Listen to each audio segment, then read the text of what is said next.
Woman performs suffering. Male judge gives her a 10. Male feminist apologizes after. Poet of color performs suffering.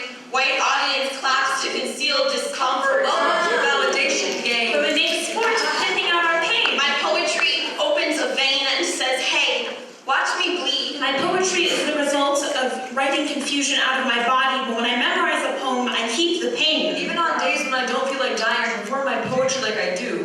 The audience can't seem to tell the difference. They rate my pain for me, Something I am so used to doing for myself on doctor's orders. I get a score. I keep the pain. I debated whether or not to include my suicidal thoughts in my valedictorian speech and remembered that was not the stage where I should leave my blood to flow freely. Slam to be a home. But we forget that it is also a blood sport. There are carnivores here. Slam is family dinner.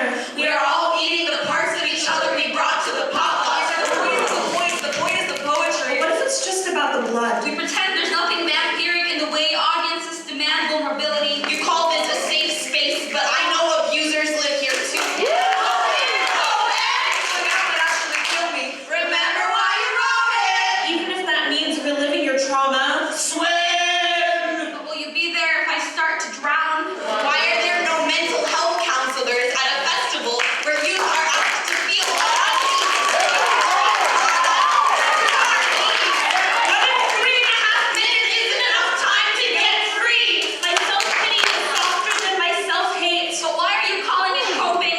Why are you giving it a 10? If I do not romanticize this, How will I survive it? If I do not romanticize this, someone else will do it for me, and I've already been painted blue without my consent by chronically happy people looking for a muse. Do I romanticize the hurt so that I can survive it? So that I may wallow in it further, the more blood spilled on the stage, the higher the scores. I know when I write, if I I say, hate myself. that's a 7, I want to kill myself. that's an 8, I tried to kill myself. it's a 9, There's a story of how I tried to kill myself in so much detail you can almost Oh, know. and that's a 10!